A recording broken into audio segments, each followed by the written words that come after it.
Olá, seja bem-vinda, seja bem-vindo a mais um vídeo aqui no canal. Eu sou Armando Vernalha Júnior, fotógrafo, cinegrafista, professor, youtuber, músico, tomador de café, entre outros líquidos. E hoje, apresentador das minhas considerações sobre esta lente aqui.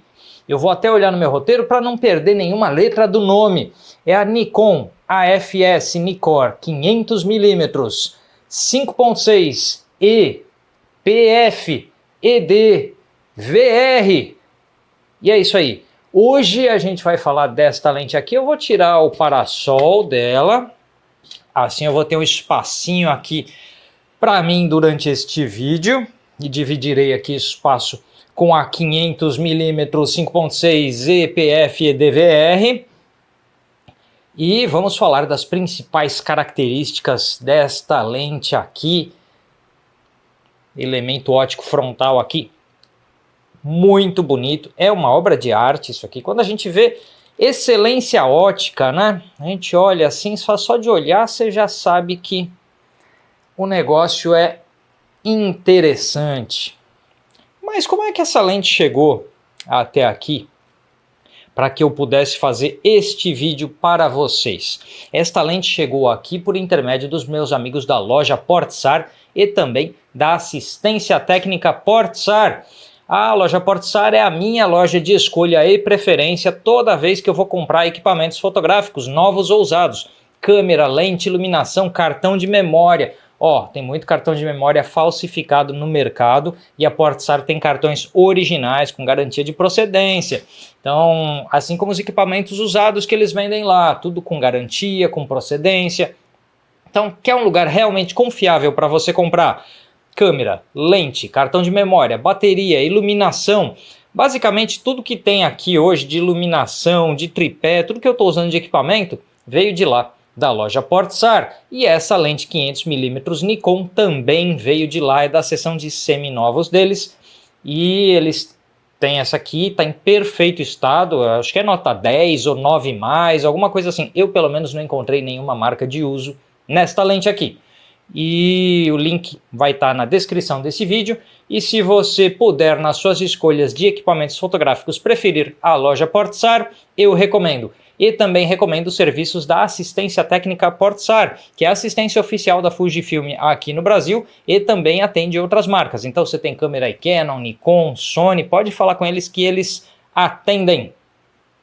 Bom, vamos falar desta lente aqui.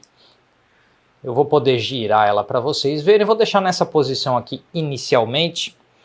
Vamos falar dessa lente aqui. A AFS Nikkor 500mm 5.6 EPF ED VR. Começando por explicar esse nome todo. AFS de Silent Wave Motor, que é o foco ultra rápido e silencioso da Nikon. Então se tem AFS no nome, é um foco ultra rápido e silencioso. E a motorização de foco é na lente, que são as motorizações silenciosas, ultrassônicas e assim por diante. 500mm de comprimento focal. E vale dizer, eu tô aqui, essa lente é super compacta, tá? Tem um palmo meu aqui, se eu for imaginar, tem um pouco mais do que... Se eu tivesse a mão um pouquinho maior, dava um palmo, né? Eu tô aqui com a minha 100-400 da Canon, que você vai falar assim, poxa, essa é menor, né? Essa é menor, sim, claro. Mas quando eu vou com ela a 400mm, ela fica maior. Então, e essa lente é considerada compacta. É uma lente de 100-400mm de abertura 8. E aí, essa é uma 500 de abertura 5.6. E vocês viram que ela é mais curta que uma 100-400. Isso que essa 100-400 é uma lente de mirrorless, tá? Essa lente aqui é uma DSLR, lente de DSLR. A gente já vai falar disso mais. Então, para uma 500mm de abertura 5.6, essa lente é super compacta. Deixa eu deixar aqui em algum lugar que eu não vá chutar, esbarrar e assim vai. Mas, então é uma 500mm em full frame. Se você montar ela numa câmera DX ou APS-C, ela vai desempenhar como uma 750mm de abertura 5.6. O que é impressionante. Então, joga isso aqui numa D500, numa D7200, 7500, assim por diante. Você tem o equivalente a uma 750mm. O E do nome dela é do controle eletrônico de atuação do diafragma. Vale mencionar que com o controle eletrônico de atuação do diafragma, ela deixa de ser compatível com câmeras muito antigas da Nikon. Na verdade, vai encaixar, vai funcionar, só que sempre na abertura máxima. Então, agora, quando eu digo muito antiga, é muito antiga mesmo. Então, se pegar da linha 3000, da 3100 em diante, todas são compatíveis. Então, 3100, 3200, 3300, 400. Da linha 5000, das 5000 em diante, 5000, 5100, 5200, 5300, 5500, 5600, tudo compatível. Da linha 7000, 7700, 7200, 7500, todas compatíveis. A300 compatível, 300, 300S, D500 compatível, 600, 610, 700, 750, 800, 810A, 800Z, 850, D3, D4, D3S, D5, D6. Ó, tudo isso aí é DSLR compatível com esta câmera. Então só se for muito antiga mesmo, que aí você tem a questão da incompatibilidade do mecanismo de abertura, e aí ela ficaria aberta na abertura máxima dela de 5.6 em câmeras mais antigas do que essas que eu citei. O PF do nome dela, que não é tão comum, tão frequente em lentes por aí. PF vem de Phase Fresnel. Fresnel é um tipo de lente que, quando usada numa objetiva, existe Fresnel de iluminação, é um tipo de lente colocada na frente da lâmpada, e Fresnel colocada dentro de lente. É um tipo de lente cuja construção permite que esta objetiva seja mais leve e mais compacta que outras lentes similares em comprimento. Então, uma mesma 500mm de abertura 5.6 que não fosse feita com um elemento do tipo Fresnel, faria com que ela ficaria maior e mais pesada. Então ela atinge esse tamanho super compacto e o peso muito moderado dela, porque ela tem esse elemento Fresnel que atende aí por esse PF no nome. Para quem acompanha aí a linha da Canon, as lentes da Canon que tem o DO no nome, o Diffractive Optics da Canon, é a mesmíssima coisa. O que mais? No nome dela tem o ED de Extra Low Dispersion, né? Os elementos de baixa dispersão, que ela tem 3 elementos de baixa dispersão. A abertura dela é 5.6 no mais aberta, 32 no mais fechado. O nome dela ainda conta com o VR, do Vibration Reduction, que é redução de vibração ou controle aí para evitar tremidos na sua foto. E o N do nanocristal, o coating, né, a camada protetora nanocristal. E ainda tem o tal do Super Integrated Coatings da Nikon, que junto com o nanocristal é para redução de reflexos internos, redução de flare, redução do chamado ghosting, são as manchas esbranquiçadas quando você está em contraluz.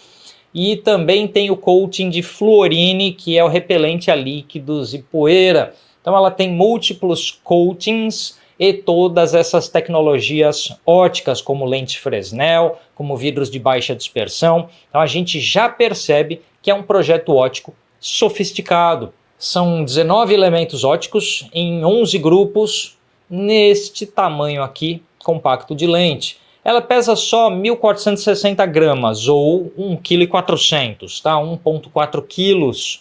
Ela pesa quase 1 kg menos que aquela 200 a 500 mm, a AFS Nikkor 200 a 500 5.6 EDVR, que a gente tem vídeo aqui no canal.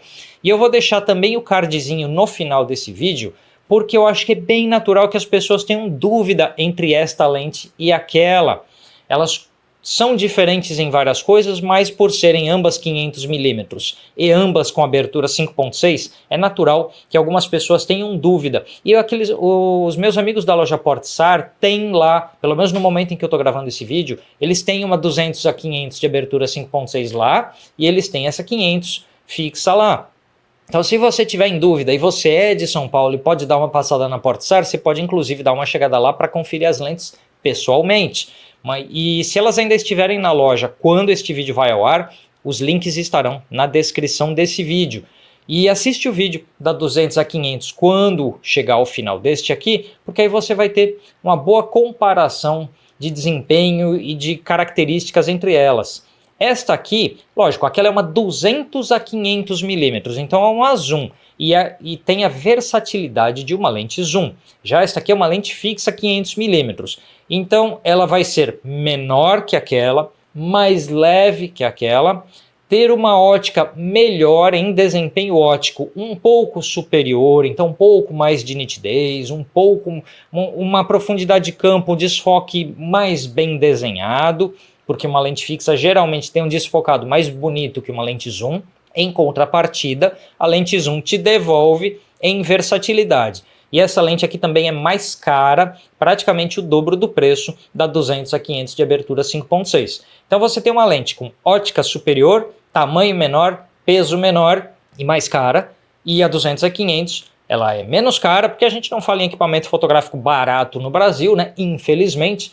Mas ela é menos cara, maior, mais pesada e com a versatilidade de ser 200 a 500 milímetros. Tudo bem que quando a gente compra esse tipo de objetivo, a maior parte do tempo a gente vai ficar no extremo mais longo da lente, no 500 milímetros. Mas existem situações em que talvez alguém prefira uma lente zoom. Essa lente aqui eu acho ela muito boa para vida selvagem, então você vai fazer fotografia de quaisquer tipos de vida selvagem, animais, pássaros, capivara, qualquer coisa. Ela tem um comprimento muito bom para isso no full frame e vai ficar excelente no APS-C. Então quando emparelhada ali com uma D500, por exemplo, tremendo equipamento para fotografia de vida selvagem. Também é uma lente muito boa para esportes outdoor, então surf, corridas de rua, futebol de campo, automobilismo em geral, porque são coisas que envolvem grandes distâncias e a necessidade de um comprimento focal mais longo, como uma 500mm ou uma 750, se a gente imaginar ela numa lente DX, numa câmera DX. Então é o típico comprimento para essas coisas. E aí, quando a gente pensa em fotografia de vida selvagem e esportes outdoor, estes dois usos incluem longas caminhadas carregando o seu equipamento.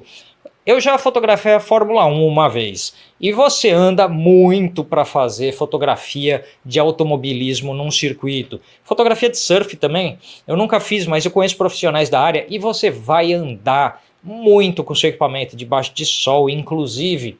Então, assim, esportes outdoor incluem longas andanças com equipamento. Vida selvagem inclui longas andanças com equipamento. E nessa hora, ela pesar só 1,4 kg faz uma diferença incrível na sua dor nas costas no fim do dia. Vai por mim que isso que eu estou falando é com certeza, porque eu já passei por isso. Se você comparar essa lente com uma lente de abertura f4, com uma lente de abertura 2.8, que tem o triplo do tamanho e do peso dessa aqui, ao final do dia, seu ombro, suas costas, seu pescoço vão agradecer o fato de você escolher uma dessa aqui por ela ser mais leve. O peso dela, 1,4 kg, é o peso de uma 70-200 de abertura 2.8, só para vocês terem uma ideia. Deixa eu fazer um giro dela aqui. Ela tem aqui os variados comandos dela, os botões dela, então para acionamento inclusive de memória. Eu nunca usei esse recurso em nenhuma lente desse tipo, tá? Para você fazer memorização de posição de focalização e usar os botões multifunção aqui. Você tem autofoco e manual, você tem o limitador de distância aqui, você tem também o acionamento do VR e os modos de operação do VR. Então você tem os comandos todos da lente aqui. Aqui você tem a escalinha de distância dela. Aqui o anel de focalização, que é um anel com um movimento bem suave, bem bom, não muito duro, mas também não é frouxo. Tá? Então anel de foco muito bom.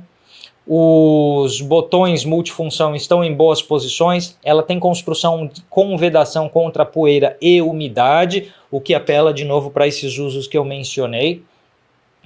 E o tamanho dela, aqui ela está na D750, dá para vocês terem uma ideia. A gente já fala de compatibilidade com mirrorless. Vamos dar uma olhadinha em algumas fotos que eu fiz com ela. E estamos aqui com várias fotos que eu fiz com a AF-S Nikkor 500mm 5.6. Vamos dar uma olhada em várias dessas imagens para poder entender melhor as qualidades dessa lente. Vamos começar, tem uma obra acontecendo na frente de onde eu moro, então tinha uma escavadeira, eu achei que era uma boa ideia fotografar esta escavadeira. Essa foto está em 5.6, portanto a abertura máxima desta lente. Vamos dar uma olhada aqui nas correções de perfil para ver o que acontece quando a gente aciona as correções de perfil. Você vê que tem um clareamento na imagem, por quê? Você está clareando a vinheta e a vinheta dela chega praticamente até o centro da imagem, então você acaba tendo um clareamento meio que da imagem inteira. É como se ela passasse aí talvez de uma abertura real em termos de transmissão de luz de 6.3 para os 5.6, né? Então você tem um clareamento aí de imagem inteira, mas quase nada de correção de distorção, que é o que se espera de uma 500mm, e essa vinhetagem é também esperada na abertura máxima de praticamente todas as super teleobjetivas que existem no mercado, mas dá para viver com essas correções desligadas sem nenhum problema. Se a gente aproxima aqui, vemos que tem muita nitidez, cada detalhezinho dessa máquina está perfeitamente registrado, as texturas, a aspereza dos materiais. Então é uma lente muito nítida, incluindo perto da borda da imagem. Ela é nítida no centro da imagem, nítida na borda da imagem, sem absolutamente nenhuma reclamação que eu possa fazer do desempenho dessa lente a julgar por esta imagem. Então vamos dar uma olhada em outra, aqui também em 5.6, então estamos na abertura máxima. Ligando as correções, você tem esse clareamento da imagem, que é mais intenso nos cantos, mas também acontece perto do centro. Se a gente olhar ali o histograma, a gente vê a movimentação da luminosidade da imagem, mas como eu disse, dá para viver com isso desligado. Se a gente olhar aqui bem o centro da imagem, há muita nitidez e captação de detalhe. Isso porque eu estou fotografando com a D750, com 24 megapixels. Essa lente dá conta do sensor de 45 megapixels da D850, também da Z7, Z7 II, Z8, Z9, assim por diante. A nitidez de borda de quadro é apenas um pouco menor do que a nitidez de centro de quadro. Nessa foto é mais perceptível que há uma pequena diferença, mas muito pequena, o que também é o normal de qualquer objetiva ser um pouco mais nítida no centro do que nas bordas. Mas a captação de detalhes é impressionante. Ainda dessa obra aqui, quando a gente passa para F8, reparem que ao acionar as correções, a gente quase não tem mais mudança na exposição da foto. Olha, o histograma quase não se mexe ali no cantinho da tela. Então, em F8, aquela vinhetagem já desapareceu. Então, essa vinhetagem acontece em 5.6, até em 6.3 um pouco, depois ela desaparece. Em F8 ela já não existe mais. E aí a nitidez da imagem já é também homogênea até a borda do quadro, ou seja, você tem o ápice de nitidez dessa lente em F8, ela já é completamente aceitável, na verdade muito boa em 5.6, sua abertura máxima, e em 8 ela está já no ápice do seu desempenho. Toda vez que eu testo uma teleobjetiva, alguém pergunta qual aproximação se consegue com essa lente da Lua. E é que vocês estão vendo o quadro full frame com a Lua. Não é uma grande foto, era uma noite de muita névoa, então não vale lá muita coisa. Mas para efeito de saber o que você enquadra da Lua com uma full frame, com uma 500mm, é isso que vocês estão vendo na tela. Se a gente der zoom aqui, está um pouquinho embaçado porque tinha névoa.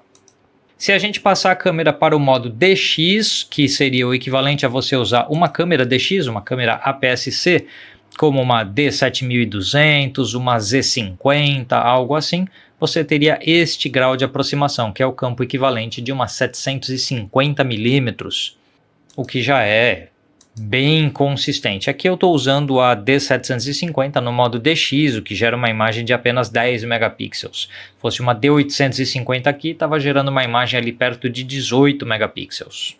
Vamos continuar naquilo que eu acho que é um dos grandes talentos dessa lente, que é aí a fotografia de vida selvagem, observação de aves ou qualquer outro tipo de vida selvagem. Eu fui fazer foto de pássaros, porque é o que estava também mais disponível, né, em parques urbanos perto de casa.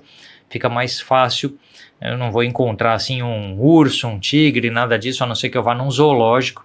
E como eu moro na zona norte de São Paulo, ir até o zoológico que fica na zona sul é bem longe. Assim a gente fotografa pássaros, o que já dá umas fotos muito interessantes. Aqui a gente está em 5.6, a abertura máxima.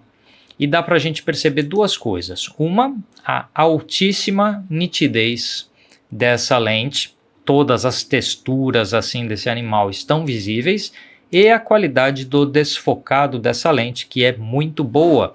É um tipo de desfocado que eu gosto, que não é o desfocado que vira uma placa colorida, homogênea, que você não entende o contexto. Porque quando a gente fala de aberturas extremas, numa teleobjetiva 500mm, se a gente imaginar 500mm de abertura 2.8, eu nem sei se existe uma 500 2.8, existem as 400 2.8, 500 eu não lembro agora se tem também, ou se a 500 já é f4, mas quando a gente começa a desfocar demais o fundo de imagem, a gente perde contexto. Então essa abertura, que é 5.6, que permite que a lente seja mais compacta, que permite que a lente seja mais leve, gera um belíssimo desfoque, mas sem perda de contexto. Eu prefiro desta forma. Tem quem vai preferir um desfocado mais borrado, apagado, descontextualizado? Tem quem vá preferir. Eu gosto desta maneira aqui. E ele é um desfocado com um desenho bonito, tá? É suficientemente homogêneo, mas sem perda de informação, o que eu acho bem interessante. Vamos dar uma olhada aqui em outra imagem, aqui ó, em 6.3, se olhar, ó, aquela mudança de exposição na correção é pequena. Então em 6.3 a vinheta já diminuiu, 7.1 ela some, em 8 ela desaparece completamente. Aqui o que eu digo sobre o desfoque com contexto, mas ainda bem homogêneo. Ele não é um desfoque que fica todo desenhado, todo recortado, todo delineado é o termo melhor.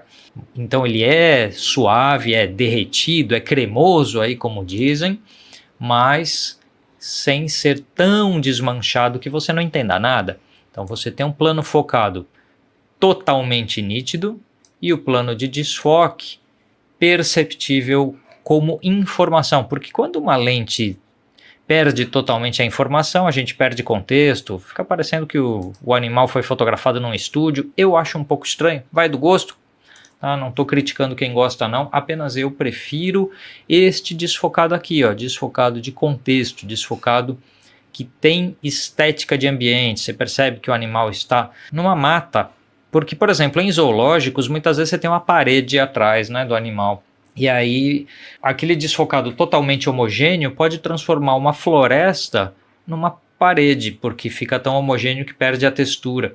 E aqui eu acho que a gente percebe melhor o ambiente em que este bem-TV se encontra. E a gente tem uma tremenda de uma nitidez aí, né, na plumagem do pássaro e um desfocado muito bonito. Eu tenho aqui, eu vou pular a próxima imagem, é só a versão aprimorada desta.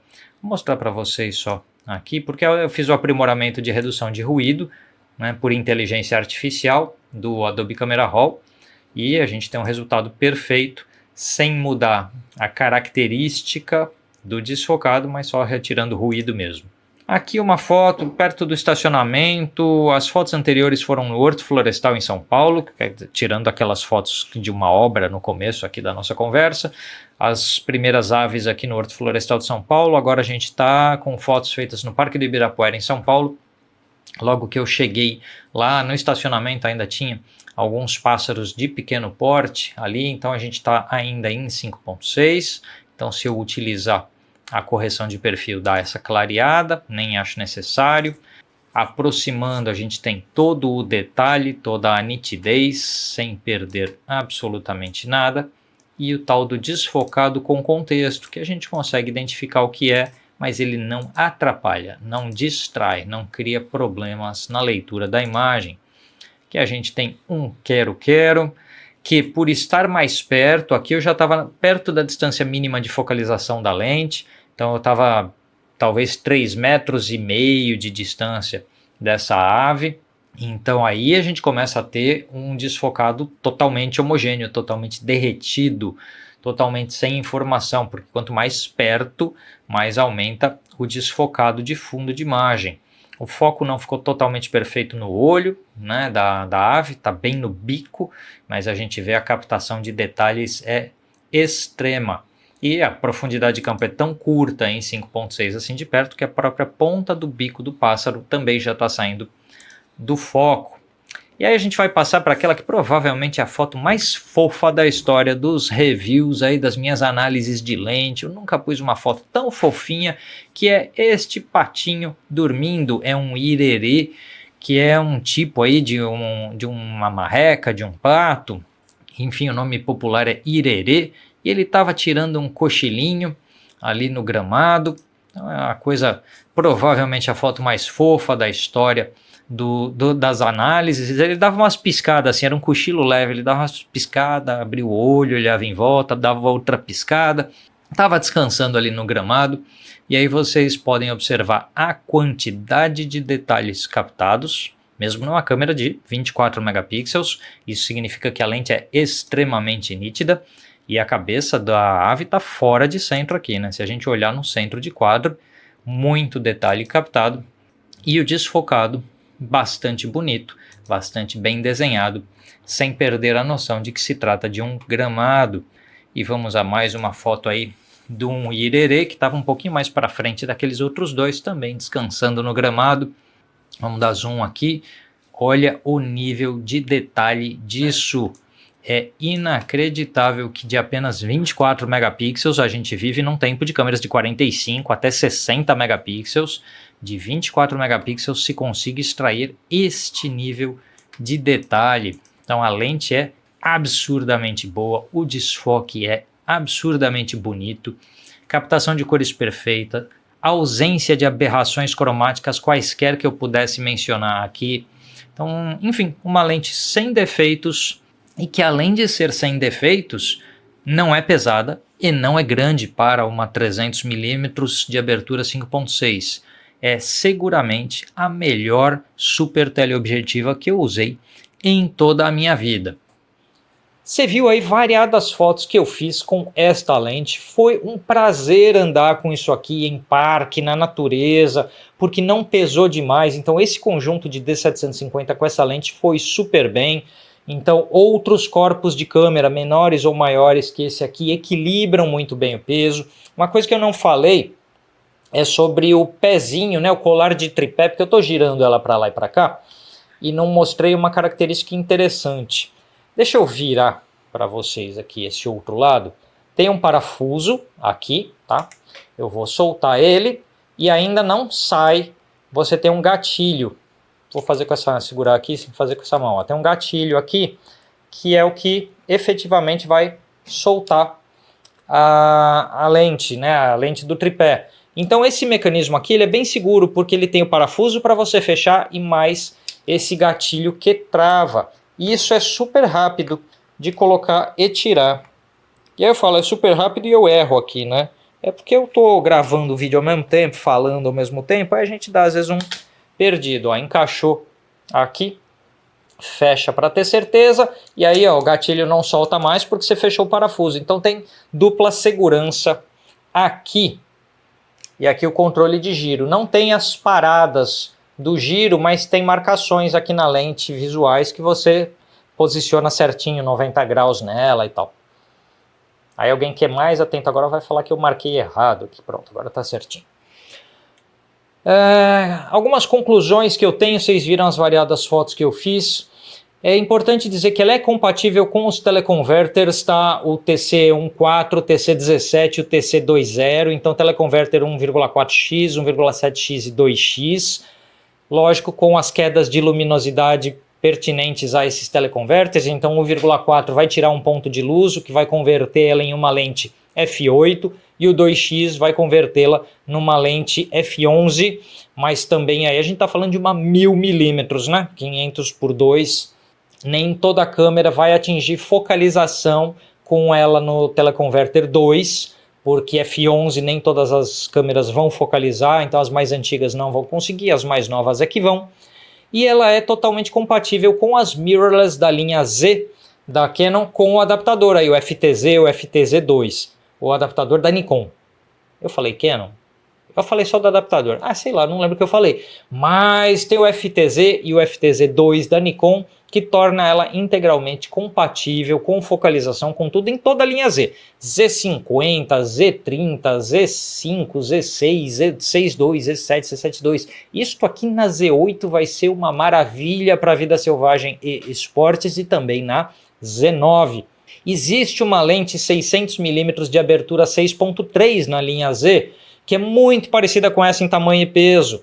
Ela é só um pouquinho maior e pesa 1.4 kg também, e vai a 600mm, mas é 6.3, né? Ela fica um pouquinho mais escura porque é um pouquinho mais comprida e custa bem mais caro. Então, entre esta aqui com o adaptador FTZ numa mirrorless nova e a nova 600mm da linha Z, há uma diferença grande de preço, então pode ser mais negócio a 500mm 5.6, que é uma tremenda de uma lente. Eu acho que de todas as telelongas que eu já usei e que eu trouxe vídeos aqui no canal, essa é a que eu mais gostei de usar, porque foi a que menos me incomodou ao longo de um dia. Quando a gente está andando para lá e para cá, atrás de fotos, debaixo do calorão de 33, 34 graus que está dando em São Paulo nos dias em que eu estive com essa lente e que estou gravando esse vídeo, então você está debaixo de um calorão danado, suando pra caramba, aí você já tem que levar garrafa d'água, isotônico, você tem que levar um monte de coisa na sua mochila por conta do fato de que você vai desidratar ao longo da sua caminhada.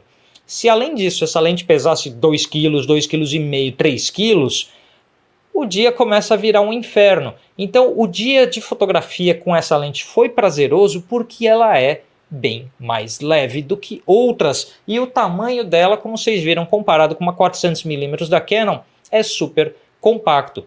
Então assim, de tudo que eu já usei de lente longa, ó, aqui no canal a gente tem o review da 200-500 da Nikon, que eu gostei muito da lente, mas ao longo de um dia inteiro ela pode dar uma cansada, porque tem quase 1 kg a mais do que essa aqui.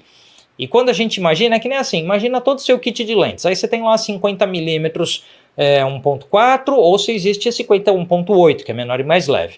Você tem todas as escolhas de lente entre maiores e mais pesadas, de maior abertura, e as mais leves de menor abertura. Então você tem lá uma 24 1.8, ou você tem a 24 1.4.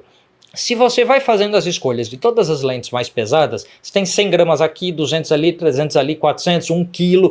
Chega uma hora que a sua mochila é 2 ou 3 quilos mais pesada por conta de 1/3 de ponto de abertura em uma, 2/3 em outra, e que num dia talvez isso não faça diferença no seu trabalho, mas carregar 2 quilos a menos de peso nos seus ombros faz diferença no seu desempenho. Então, se eu puder dizer, a grande característica, a grande vantagem dessa lente é que ela desempenha brilhantemente na ótica, é excelente, nítida desde o 5.6 no quadro todo, não tem muito problema de flare, ghosting, não tem distorção nenhuma.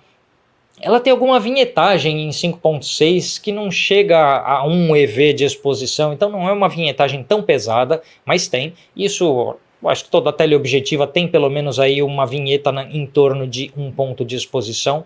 Então, se imaginar que é uma ótica excelente, das óticas excelentes, essa é uma das menores e mais leves. E esse conjunto é muito difícil de encontrar. Eu tenho outros reviews de outras lentes aqui no canal, a gente tem review aí de 100-400 da série L da Canon, a gente tem alguns reviews de lentes longas, e a que eu mais gostei, porque a união de excelência ótica com tamanho compacto, com peso bem sob medida, nada que eu tenha usado até hoje na vida supera esta lente aqui. Então, se eu fosse escolher entre a 200-500 e esta, eu escolheria essa. E eu entendo quem prefere a 200-500 pela versatilidade do zoom. Eu entendo perfeitamente, por exemplo, um fotógrafo de esportes que a ação vai do fundo lá do campo até perto dele, possa necessitar mais de uma lente zoom do que de uma lente fixa para se adaptar à movimentação das coisas. Mas quem vai fotografar pássaros, quem vai fazer o plane spotting, né, a fotografia de aviões, você está em distâncias sempre maiores das coisas, quase sempre você vai usar o comprimento mais longo da sua lente e vai ficar lá o dia inteiro esperando por fotos, o dia inteiro andando atrás de fotos, e aí esta aqui vai fazer diferença. Eu agradeço muito aos meus amigos da loja Portsar. Eu não devia nem agradecer, porque eles me fazem passar uma vontade danada, porque agora eu quero ter uma dessa, mas eu não tenho, no momento, a disponibilidade financeira para esta lente. Então, pessoal da Portsar, ó, maldade isso aqui que vocês estão fazendo comigo, mas bondade o que vocês estão fazendo com todos os seguidores deste canal aqui, que graças ao empréstimo dessa lente, esse conteúdo chega para vocês. E é muito raro em língua portuguesa algo sobre esta lente aqui. Tá bom, minha gente? Então agradeço aos meus amigos da Portsar. Se você estiver interessado nessa lente ou em outras similares a essas, de quaisquer marca que sejam, dá uma chegada lá na Portsar. Link, telefone, tudo mais de contatos deles estão na descrição desse vídeo aqui. E a gente se vê num próximo vídeo. E se você precisar de assistência técnica, fala com o pessoal da assistência técnica Portsar. E lógico, se você quer curso de fotografia para aprender a fotografar bem, fotometrar bem, compor bem, dá uma olhada nos meus cursos online que estão lá no meu site, tem toda a descrição lá. Então tenho 6 cursos online, todos com acesso vitalício, todos com certificado ao final e com conteúdos testados e aprovados, sem achismo, sem palpite, só coisa que realmente funciona. Dá uma chegada lá no meu site que tem toda a informação. E agora sim, a gente se vê no próximo vídeo, pessoal. Até lá!